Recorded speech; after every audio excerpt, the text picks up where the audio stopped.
तुलसी मैया दोस्तों, देवउठनी एकादशी का दिन है और तुलसी विवाह मैं करने जा रही हूँ। तो इसकी वीडियो मैं इसकी व्लॉग आप लोगों के साथ शेयर कर रही हूँ। तो सबसे पहले मैं कलश तैयार कर रही हूँ, उसमें स्वास्तिक बना ली हूँ और उसके बाद गंगा जल, फूल, 1 रुपए का सिक्का, हल्दी और सुपारी जिसे कसेली भी बोलते हैं, मैं इसमें रख दी हूँ और जल ली हूँ।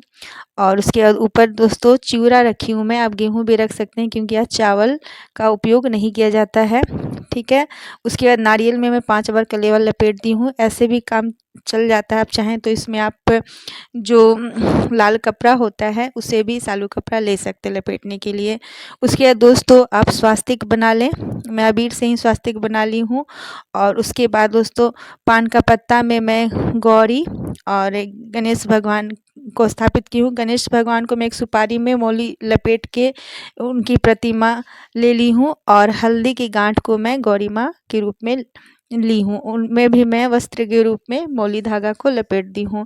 तो इस तरह से आप भी गौरी गणेश की मूर्ति ना रहने पर आप कर सकते हैं पान के पत्ते में। उसके बाद उन्हें फूल और रोली, जैसे हम पूजा करते सिंदूर देवी माँ को और गणेश भगवान को रोली चंदन लगा के फूल चढ़ा के, और अक्षत तो आज नहीं चढ़ाना, उसकी जगह पर आप सफ़ेद तिल चढ़ा सकते हैं और मैं भोग लगा दी हूँ। उसके बाद दोस्तों गौरी गणेश भगवान को भोग लगाने के बाद विष्णु भगवान को वस्त्र अर्पित की हूँ पीला, और उसके बाद जल से मैं उन्हें स्नान कराई हूँ। उसके बाद हल्दी, चंदन, रोली, सफ़ेद चंदन, पीला चंदन, जैसा कि आप वीडियो में देख रहे हैं, अपनी श्रद्धा अनुसार 2 बार या 5 बार आप लगा सकते हैं। तो इस तरह से उसके बाद दोस्तों विष्णु भगवान को हम पीला फूल ही चढ़ाएंगे। पीला फूल उन्हें बहुत ही प्रिय है और पीला फल भी। तो बहुत ऐसा ज़रूरी नहीं है दोस्तों कि हमारे पास बहुत ज़्यादा फल हो या साधन हो तभी हम पूजा करेंगे। घर में कम चीज़ों से भी अच्छे से श्रद्धा भाव से पूजा कर सकते हैं। उसके बाद पीला वस्त्र है दोस्तों, और सबसे पहले हमें दीपक घी का, एक देसी घी का जला लेना चाहिए और जो अगरबत्ती है उसे भी हमें जला लेना चाहिए। तो मैं जला ली हूँ। इधर भगवान को मैं भोग में शहद भी अर्पित की और सेंट भी मैं उनके कपड़ों में अच्छे से मैं लगा दे रही हूँ दोस्तों, इस तरह से। तो आप भी अपने श्रद्धा के अनुसार लगाएं। उसके बाद तुलसी माँ को भी दोस्तों मैं चंदन, रोली और हल्दी सबसे पहले मैं लगा दी और चुनरी ओढ़ा दी हूँ। फिर तुलसी माता को भी मैं भोग स्वरूप, विवाह का दिन है इसलिए मैं लड्डू भोग में लगा रही हूँ। ऐसे देवी माँ को बतासा बहुत पसंद है तो बतासा, चिवड़ा भी चढ़ा सकती हैं, तो मैं चिवड़ा भी चढ़ाऊँगी। उसके बाद दोस्तों मैं ये घर में ही मैं माला तैयार करके रखी थी, जयमाला। तो मैं जयमाला विष्णु भगवान को टच करा के तुलसी मैया को पहना दी और तुलसी मैया को मतलब छुआ के विष्णु भगवान को।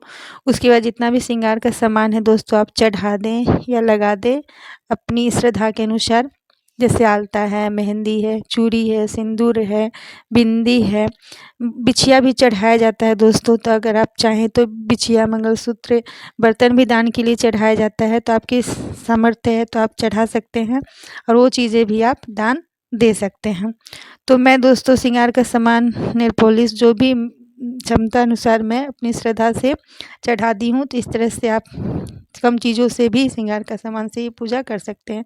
अब दोस्तों मैं जयमाला के बाद दोस्तों मैं गठबंधन करा दे रही हूँ। तो गठबंधन आप 5 बार या 7 बार करें और मौली का धागा जो है उसे तोड़ना नहीं है, वहीं रख देना है। गठबंधन के लिए दोस्तों आप एक सिक्का ले लें, 5 1 का, पान पत्ता, कसेली, हल्दी और कुछ मिठाई रख के आप गठबंधन, तो वैसे विष्णु भगवान और तुलसी माँ का दोनों के कपड़े में बीच में बांधा जाता है, लेकिन मैं ऐसे ही यहाँ पे श्रद्धा भाव से रख दे रही हूँ।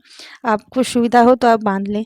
फिर विष्णु भगवान को पीला जनेऊ हम अर्पित करेंगे और तुलसी माता को भी हम भोग में चिवड़ा, केला, बतासा, मौसमी जितने भी फल हैं सभी अर्पित करेंगे। मैं शहद अर्पित की हूँ, फिर ये सेंट मैं अर्पित कर रही हूँ। उसके बाद दोस्तों खोइचा मैं पहले ही निकाल ले रही हूँ। तो खोइचा में दुर्वा है, हल्दी है, सिक्का है, 5 रुपये का सिक्का या जो भी क्षमता हो आप रख सकते हैं इसमें, और चिवड़ा से हम 5 बार निकाल के थोड़ा थोड़ा इस तरह से खोइचा हम देंगे। इसमें आप बतासा, मिठाइयाँ भी खोइचा में आप रख सकते हैं। और इस खोइचा को हम अभी रख दे रही हूँ या बाद में भी विवाह के उपरांत भी खोइचा दे सकते हैं। उसके बाद मिठाई, मैं सारे मिठाई को प्रसाद स्वरूप अर्पित कर दे रही हूँ। उसके बाद दोस्तों मैं सिंदूर देवी माँ को इस तरह से विष्णु भगवान को छुआ के उनको लगा दे रही हूँ। तो इस तरह से उनका विवाह हो गया संपन्न। उसके सारे पत्तों में भी मैं सिंदूर लगा दे रही हूँ। तो सिक्का से ही सिंदूर विवाह में लगता है, इसलिए दोस्तों ये नियम हमें कर देना चाहिए। 5 का सिक्का, 1 का सिक्का से विष्णु भगवान को सिंदूर लेके छुआ के लगा देना चाहिए। और ये 7 फेरे का है। तो दोस्तों अगर फेरा संभव हो तो कोई पुरुष ने विष्णु भगवान को लेके जगह हो तो आप करवा सकते हैं, नहीं तो कोई भी नारियल या कोई भी फल लेके 7 बार अगर हम फेरा ऐसे लगवा देते हैं तो फेरा संपन्न श्रद्धा भाव से समझ लिया जाता है। उसके बाद हम गणेश भगवान का आरती, गौरी माता का आरती, विष्णु भगवान का आरती और तुलसी मैया की आरती, सभी की आरती अच्छे से कर लेंगे। इस तरह से दोस्तों जैसा कि आप वीडियो में देख रहे हैं। उसके बाद कुछ दक्षिणा हमें ज़रूर रखना चाहिए। ये दक्षिणा पंडित जी को जाएगा, हमें कोई भी मंदिर में कहीं भी दान में ज़रूर देना चाहिए।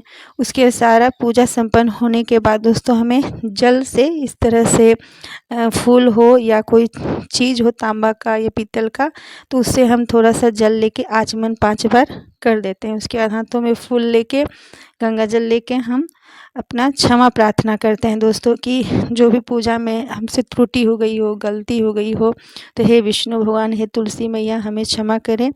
और मुझे कोई भी मंत्र नहीं आता है, पूजा करने की कोई विधि नहीं आती है, और मैं आपका बालक हूँ, या जो भी आपके मन में हो श्रद्धा भाव से आप उनसे कह के क्षमा मांग लें।